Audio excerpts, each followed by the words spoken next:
on the way the case was presented? And is there anything that can be done differently so that we can get a different outcome? So over to you, Mr. Ashok Bhan. Sorry. Namaskar to everybody.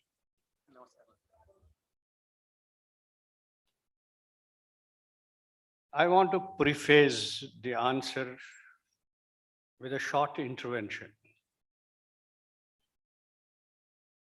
We are here gathered in large numbers from across the globe. And we are not only a hall full of Sai auditorium. We are 7 lakh Kashmiri Pandits who are spread all over the globe. But today I wish to say that having been forced to exile from Kashmir, we all take it, Anandi, as a very severe insult to the collective conscience of our community. Mind you, I will repeat. It's a serious insult to the collective conscience of our community. How do we avenge that?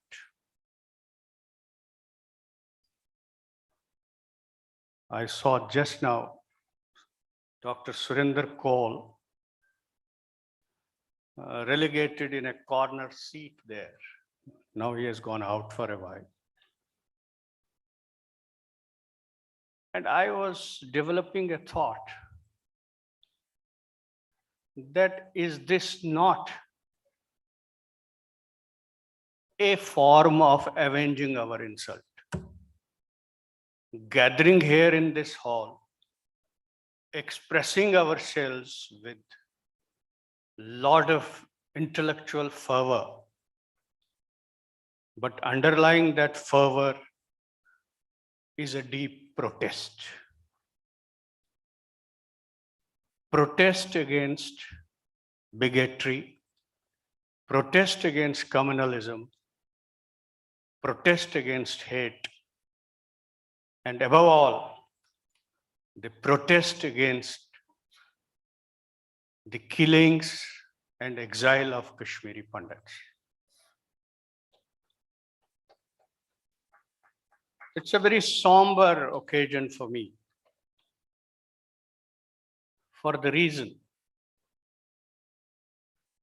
you'll excuse me if I in between say something on in Kashmiri, because I'll translate it later. You said Lashkar gave us a threat for not holding this conclave. And they used lots of languages and slang that we are identified with: A group, B group, C group.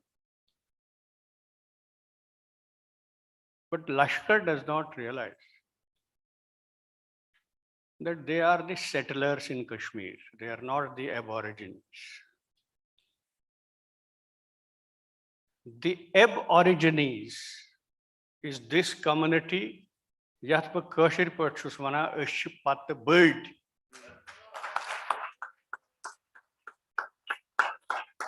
Ash parampara, ash history. Ash teitrihim var manawa panas. हमारी 33वीं है आज। 33 साल हो गए हमें मरे हुए, दबे हुए, सहमे हुए, मगर हमने न कॉन्स्टिट्यूशन का दामन छोड़ा, न भारत का दामन छोड़ा, न भारतीयत्व का दामन छोड़ा। हम डटे रहे एज पेट्रियट्स और हम आज भी स्ट्रगल करते हैं for an idea of India in Kashmir. And that idea of India in Kashmir is a mirage for union government and 130 crores of Indians until Kashmiri Pandits go back with dignity. It's a failure. अगर हाँ आप पंचांग देखेंगे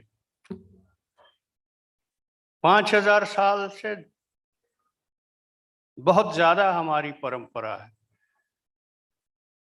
और हम जिस पंचांग को फॉलो करते हैं अपने डे टू डे ट्रेडिशंस में, डे टू डे रिचुअल्स में, डे टू डे विधि में, वो 5000 साल से हम करते आए हैं, चाहे हम किस हाल में हैं। मगर ये जो एक्सोडस हुआ हमारा 90 में, we consider it, besides the insult to our collective conscience, as a war inflicted on us, and we are the war victims. Mind you, Upadhyay ji, I am giving you a thought process. We are war victims, Supreme Court or no Supreme Court. The world has to take the cognizance of our victimhood as a war victims. The war was inflicted on us, and our exodus, our killing, is the consequence of that war. And that, around that time, the Indian nation state failed us. And it is failing us today also, 33 years after. We have a question. Kashmiris say that most of the Muslims also left along with Kashmir Pandits. That's a fact. Some of the Muslims were also killed. They were also forced to flee. But how come? After 96, when the governor rule was lifted, the same Muslim so-called migrants returned back. Some of them came to power in Kashmir. They ruled us. It's a big question I wish to pose, and all of us are posing. How is it that they went back, settled themselves within the Muslim milieu of Kashmir, and Kashmiri Pandits as a community is still haunted out in exile? From 96 onwards, when the so-called democratic process started in Kashmir, Abdullahs came to power. Umar Abdullah was doing a job in Oberoi's as assistant manager here when he was a migrant. Mahbooba Mufti was seen in Khan Market enjoying her coffee. And her father was also as an exilee living in Delhi with the doles of Government of India. Most of the Muslims who went back got absorbed in the Muslim milieu, were accepted by the same so-called Lashkars and settlers. And why is it that Kashmiri Pandit is not acceptable? Number one. Number two question I pose to myself, as in law we say, when we argue a matter and we have to pose a question to the judge, we can't ask him, my lord, we are posing a question. So we say in our legal parlance, I ask the question to myself. So I ask a question to myself and to you all, because you are not my lords, you are Kashmiri Pandit brethren and sisters. How long a mighty Indian nation state, and in particular, after 2014, that has evolved into a big power in the world, the largest democracy, its economy is flourishing. How come that the managers of this nation state do not take a call, do not exert their will? If on pending agenda issues like creating a Ram Mandir on the disputed site, when the will can be exerted there, why is the will lacking in repatriating Kashmiri Pandits back with dignity, honor, and political empowerment? What is the matter? We don't buy Home Minister's answers. Those are wooden-headed answers. We don't buy some lieutenant governors, what should we call, woolly, wooden-headed, whatever, decisions of bullying Kashmiri Pandit employees on the streets of Kashmir and Jammu. It can't be countenanced in democracy. You have to take a call. It is your call of constitutional duty, your moral duty as a representative of the Indian nation state to take a call and straighten the issues of PM package employees there and settle them with dignity, honor, and with all their emoluments back. I don't buy an argument that they are changing their goalposts every day of their demands. Their demand is genuine, and there is a consensus within the political spectrum of Jammu and Kashmir that whatever their demands, they are just, they are genuine, and justice warrants that they should be resolved as urgently, as quickly as possible. That is the message we are sending from here to LG and to his master, Home Minister in Delhi also. That's number 2. Number 3.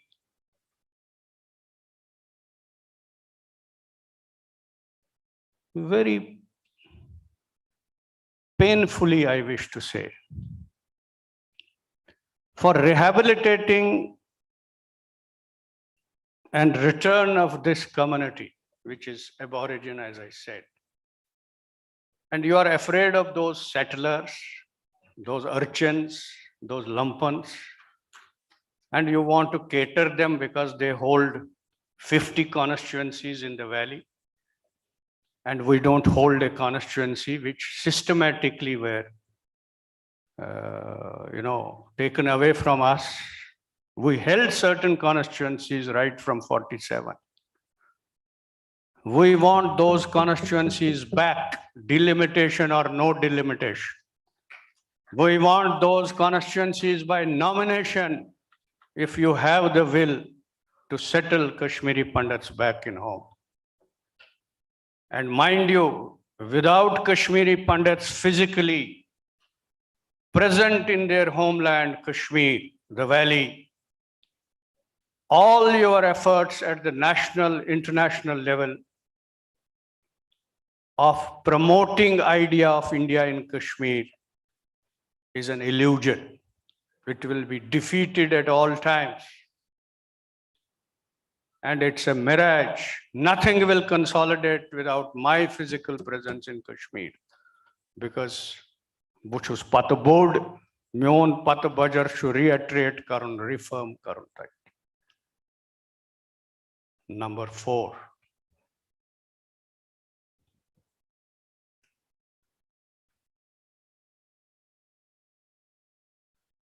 I am not an adversarial person politically to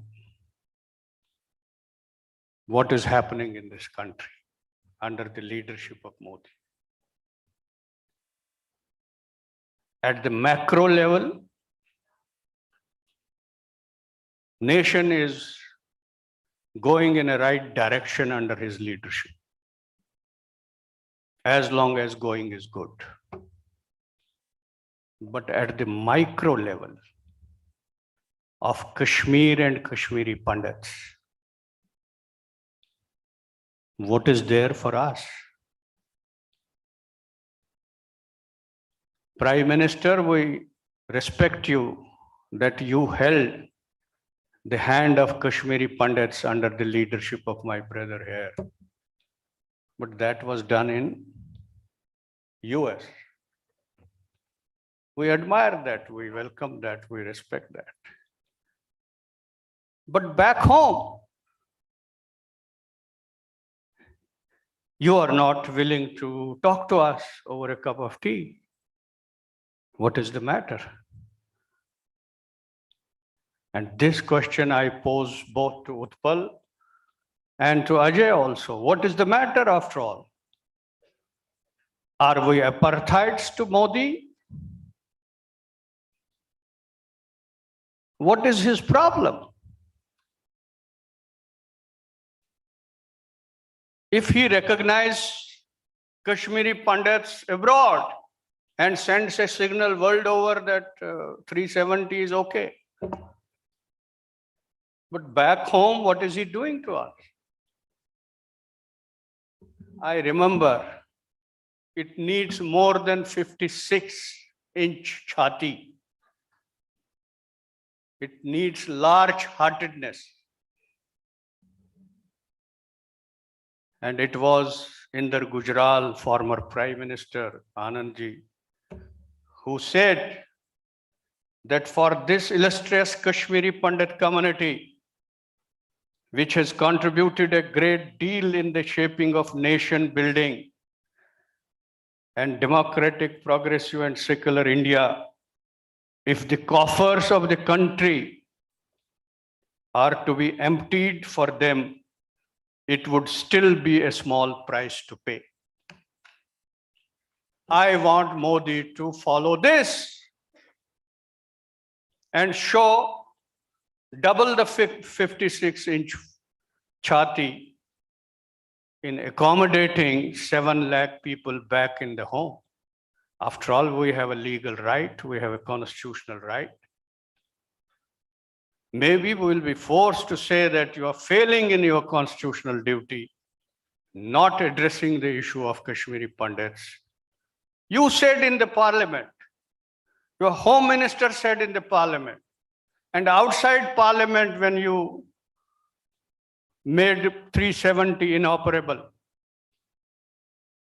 you said those who have, for the reasons of militancy, been displaced from Kashmiri Pandits will see to it that they are back in their home. So much time has lapsed. Even you are not granting, your ministers are not granting an audience. What to speak of sending us back home? At least in democracy, there is a jurisprudence of engagement. We may not be electorally relevant, but we have a factorial relevance in the context of Kashmir. That factorial relevance we re-emphasize and reiterate here. As I said, at macro level, we are with Modi. But at micro level, if he continues to go by the advice of this bureaucracy and some of his colleagues on this issue, and mind you, Modi is conscious of our problems. There is a parliamentary standing committee report, which was headed by late Sushma Swaraj. We had put in our best. She has created a document. It's on the shelves of parliament. Please ask Home Minister to look into it. Create a committee of Kashmiri Pandits. It's not a big deal to meet 20 Kashmiri Pandits of various shades. If you ask Surinder Kaul to do it, he can collect. If he could collect full hall of this, and if he could collect in Houston full Kashmiri Pandits, each one of us will contribute. Mr. Moti Kaul is here, he can do it. Ajay Bharji can do it. Utpal can do it. All others can do it. We can collectively do it. We can select the best of our cream and put across our point of view in a half an hour meeting with Modi, but provided he has time. He has time for all others, but not for Kashmiri Pandits. So therefore, one more emphatic point is that Prime Minister Modi himself, because I'll tell you, we are used to the meetings with Prime Ministers. Maybe हमारी ego level इतनी बढ़ चुकी है कि हम prime minister से नीचे बात ही नहीं करते. हमने पंडित नेहरू के साथ बातें की हैं, इंदिरा जी के साथ की हैं, नरसिम्हा राव के साथ की है, अटल बिहारी वाजपेयी के साथ की है, और मोदी जी हमारे पास खुद आए हैं और हमारे जो ट्रेडिशनल वस्तु हैं वो पहन के, साफा पहन के हमारे साथ फोटो उठाए हैं. He knows it. He knows the problem of Kashmir. He was involved in Kashmir affairs as a pracharak, as an RSS person. But what is this? Please, we very humbly beseech the Prime Minister, without any conflict. We have no conflict. You are our leader. You are our Prime Minister. We want at micro level an engagement with you so that you appreciate. You called the leaders of mainstream parties and that ended into a damn skip ultimately. But if you call 20 of Kashmiri Pandits, I think you will be happy, you will be wiser, you will be very happy. So this was my third or fourth point. I'll make an last point because I was posed a question.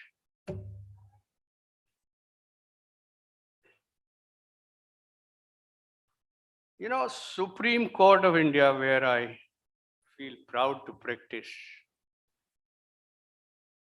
When I migrated, I chose no other court but the Supreme Court. It had its intellectual flair. The lawyers there were giants.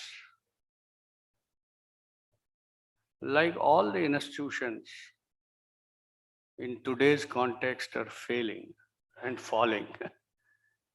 The judiciary has also become insensitive and it has fallen from the grace.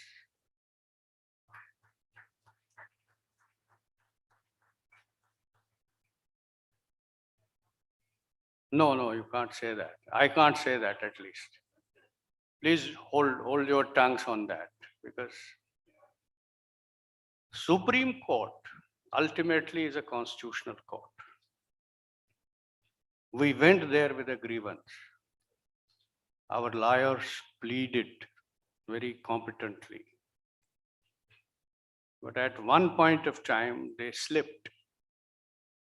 When Chief Justice and government pleaded that it should be transferred to Jammu, because the major population is in Jammu, matter was transferred.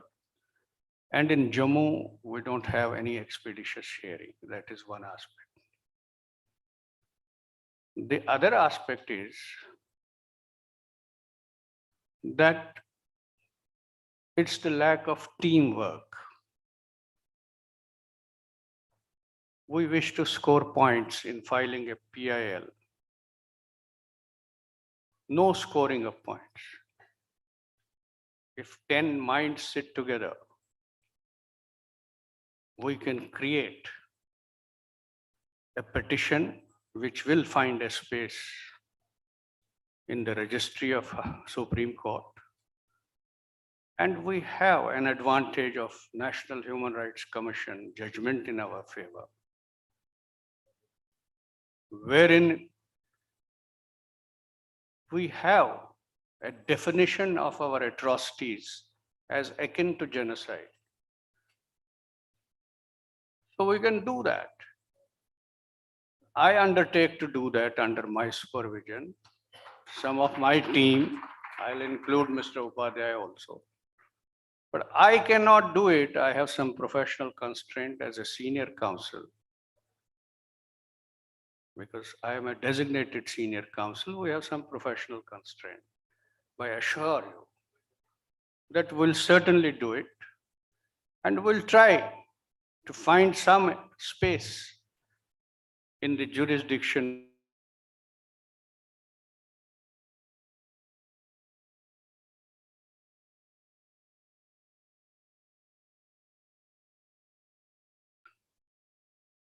again say that